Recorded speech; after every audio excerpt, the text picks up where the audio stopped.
Hello, and thanks for tuning in to this week's chapter of Awakening. Before we get started with Chapter 7, I have an update for you. As most of you know, Awakening is still a work in progress. I am actively editing and improving the manuscript. What you're hearing on YouTube is not a finished product. In fact, it is part of my revision process, which I'm choosing to make public in an attempt to market the book and get feedback from a wider audience. It is very common for me to make a handful of changes after painstakingly editing the audio of these chapters. Usually, these are line-level edits that don't affect the plot or characters moving forward. Oftentimes, it's just changing the wording of a line of dialogue, removing unnecessary words, or adding description. However, since last week, I have made one minor change that will affect things moving forward. It does feel like a bit of a cheat to simply tell you, but unfortunately by the nature of the weekly chapter release, that is the only option. In Chapter 2, I've added some detail regarding Alice.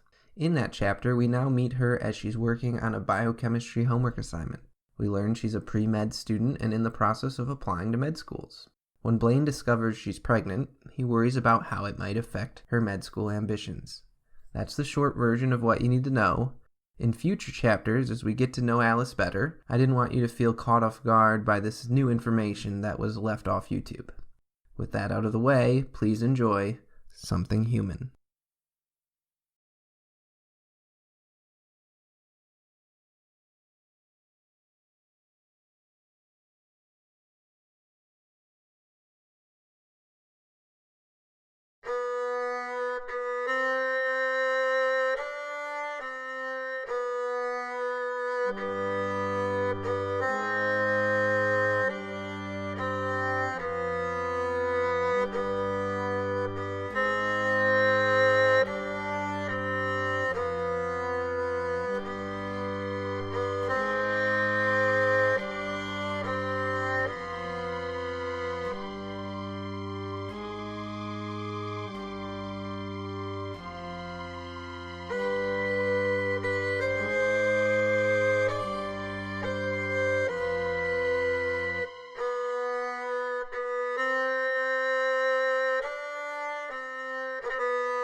Awakening. Chapter 7. Something Human. I remember the day we found the armchair I'm sitting in. 2 summers ago, Alice spotted it 4 blocks north of her apartment, discarded on the side of the curb. It looked like junk to me, but Alice insisted it would fit perfectly in her living room. Neither of us had a vehicle that could fit it, so I called in a favor from my friend Andy. He and I lugged the recycled piece of furniture all the way back to Alice's place, sweating like pigs in July. A few days later, Alice had polished the wooden legs, cleaned the navy blue upholstery, and repaired a few tears in the lining, transforming trash into treasure. Now, as the moisture from my rain-soaked body seeps into the cushions, a musty stink emerges from beneath its revitalized exterior. Neither of us have spoken since we arrived. Forgetting all manners, I didn't bother to take off my shoes or jacket. My elbows dig into my thighs and my face rests against my palms. A drop of water falls from the front of my hood onto her dark hardwood floor, sending ripples through a steadily growing puddle. It had been misting outside as we walked to and from our Uber ride. The air smelled damp, but fresh, a scent that Midwesterners instantly recognize when a storm approaches. "Did you cry?" Alice breaks the silence from her couch in the opposite corner of the room. "What?" I reply, remembering that I'm not alone. "When Robinson showed you Turner, did you cry?" "Of course I did. Why would you ask that?" "You just seem so calm." Her voice fades away. I remember laying on the freezing floor just feet from Turner's corpse. I was bawling in a way I never have. Alice was waiting in the other room. After several minutes, when I managed to stop sobbing, Dr. Robinson asked if I was okay. I nodded, unable to speak, as I labored to control my breathing. "There's a girl in the other room who's going to need you to be strong," he told me. Little did he know that he was enabling an expert in emotional distancing. My dad always kept his thoughts and feelings to himself. Maybe I inherited it from him. When my mom left us, it got worse. For him and for me. Alice was one of the few people who could penetrate some of the layers I had built up over the years, and even with her, there were limits to how vulnerable I'd let myself be. When Robinson told me to be strong for her, that's all the directive I needed. I settled into a familiar numb state, and not another tear fell from my eyes. I'm just trying to be strong, I answer, knowing that this is only a partial truth. Doesn't really seem like it takes much effort, she says, apparently hearing my thoughts. I can't explain it. I'm just able to control my emotions better than most people. Maybe it's because of my family. Hell, maybe it's because I'm an overly logical engineer. I don't know. As I speak, the words sound colder than I intended. That's the thing. I feel like you never let your walls down around me. I hate that you're guarded against me. This was not the first time Alice and I had fought about this. We're fortunate to not have many sore subjects between us, but this is one recurring issue we've never quite been able to work through. I'm cognizant that it's mostly my fault, but I'm not sure how to fix it. I don't know what to tell you. It's just how I am, I answer shortly. You know that. She continues, undeterred. I think you see yourself as this stoic, emotionless guy, but I know that's not true.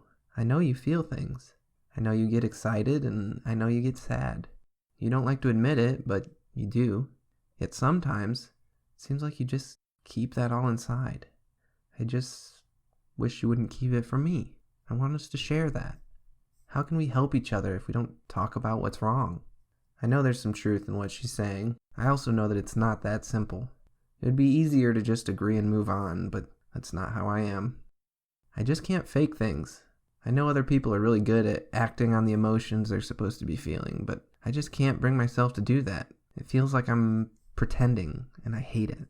Is it fake to cry after your friend kills himself? Her voice is accusatory as she gets up from the couch and walks to her picture window, looking out into the dark gray drizzle. The sun had set behind a blanket of thick clouds, leaving only veiled twilight to light the room. I already told you, I did cry. Then why would it be fake to cry with me? She turns from the window and glares at me, tears streaming down her cheeks. Her gaze makes me uncomfortable, and I put my head back in my hands. I don't have any words, and I simply shrug. Do you have to pretend to tell me you love me? She continues to seethe.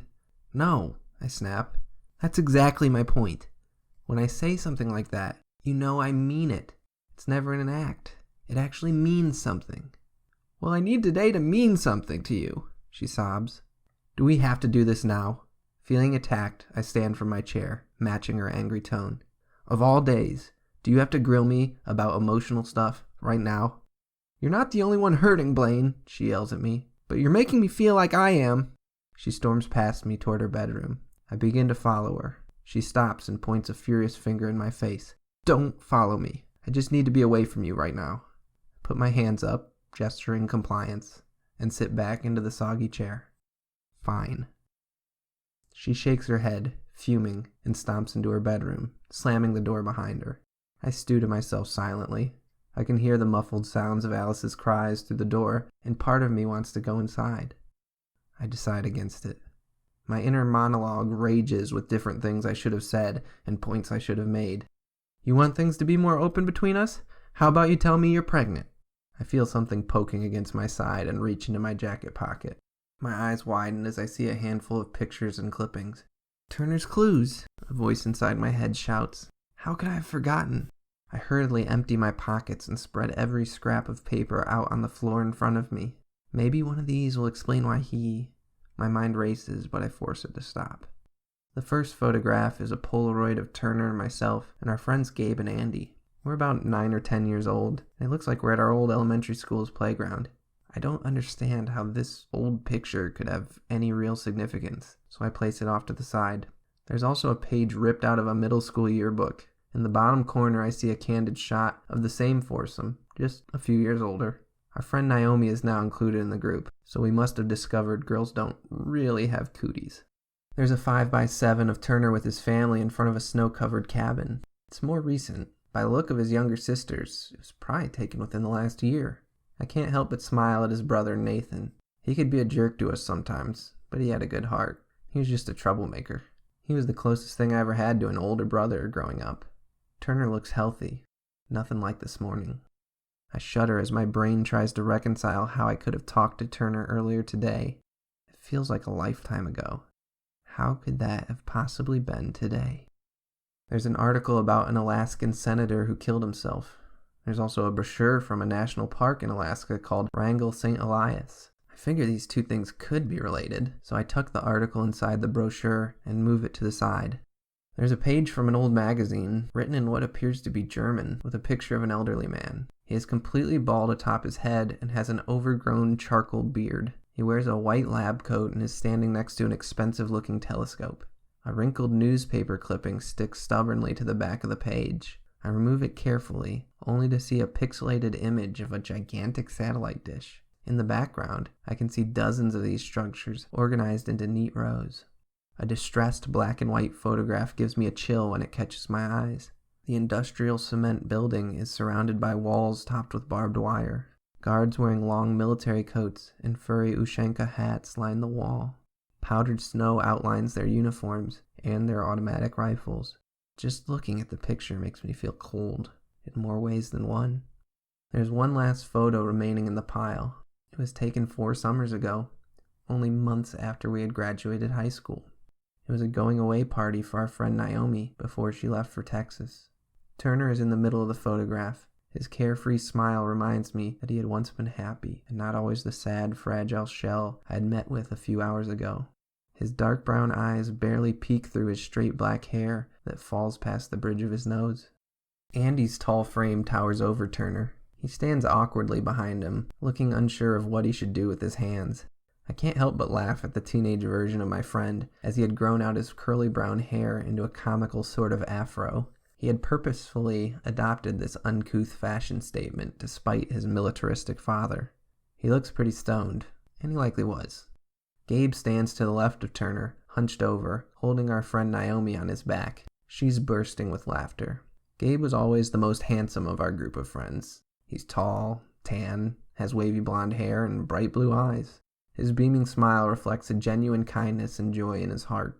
In another life, Gabe would probably be quite the ladies' man, but that's not who Gabe is. He's too humble for that lifestyle and very committed to his faith. Naomi is cackling wildly from atop Gabe's back. One muscular arm is raised above her head as if she were a cowgirl riding a Mustang in a rodeo. The tall, lean track star is both the most fun-loving and the most intensely driven person I know. Her pale green eyes pop against her dark brown skin, and her long black hair is flying in every direction. Naomi was the most loyal friend I ever had, and it was really hard for me when she moved to Texas. Still, I know to this day if any of us ever really needed her, all we had to do was call. I'm on the opposite side of the photograph, holding my new girlfriend, Alice, in my arms. My lips rest in a content smile. Her blonde hair is a little longer than it is now, and I look more clean-cut. We have a strange glow about us that only new couples seem to emit. It is almost unbelievable to me, now, that we were once barely more than strangers. I look toward her bedroom door. Her crying had stopped a while ago, and the whole apartment is silent now. Today was about as exhausting as a day could be, and I am sure she has fallen asleep. I can't help but feel guilty. I don't really know if the fight was my fault, but I hate that she's hurting, regardless. I flip over the picture and see a short, handwritten note. This one is just for fun. I encourage you to enjoy it at least once, though. Turner. What the hell does that mean? I ask myself. I look around at the seemingly unrelated clues and am at a loss. What does any of this mean? I realize I'm talking to myself and grab the pile of clippings, stuffing them back into my jacket pocket. It doesn't mean anything, Blaine. Turner was sick. You're not going to find anything here but the delusions of a disturbed person who missed his friends. My brain rationalizes. This last thought gives me the most intense rush of shame I've ever experienced. Why the hell didn't I help him? I whisper aloud once more. Go to bed. You need rest, my thoughts advise, and I comply. I open Alice's bedroom door, taking extra care not to make any noise. She's sound asleep in her well-decorated bed. I finally take off my jacket and shoes and slide under her covers. As I lay next to her, I lean closer and whisper in her ear, I'm sorry. I love you. I love you too. Her instincts respond groggily. She's not even half awake. I grasp her hand softly and I feel a slight squeeze as she grips my fingers. Her breathing is deep and heavy, undisturbed. I lay in bed without thought for a while, content to simply hold her. I know I'm broken. I don't know if it's my fault or my parents', but I know I don't feel things the way I'm supposed to. I'm so lucky to have someone who knows how fucked I am, but still loves me. Alice is truly the most steadying force in my life. Eventually, thoughts of Turner return, and I'm reminded of my new reality. My sick friend reached out to me before he took his life, and I didn't do enough to help. I feel my eyes grow heavy with hot tears, which leak onto her soft pink sheets. Part of me is glad Alice can't see them.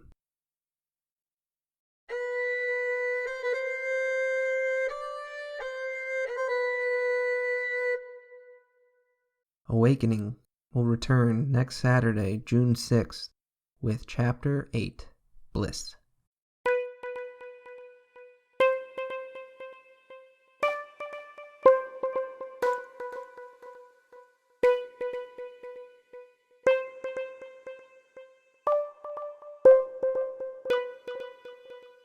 Hello everyone!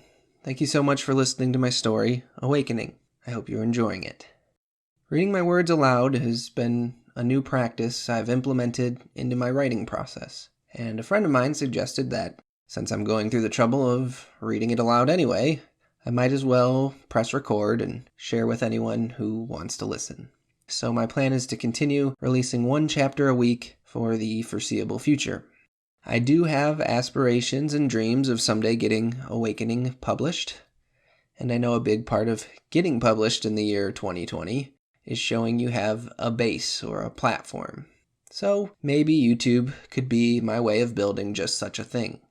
If you have enjoyed this story, please like, share, subscribe, and turn on notifications so you will know when I post the next chapter. I also love to hear from people who have read, or in this case listened, to my story, so please feel encouraged to reach out to me via any of the social media platforms that you should see on your screen now if you have any thoughts, questions, or encouragement. Thank you so much again for reading or listening, and I'll see you next week.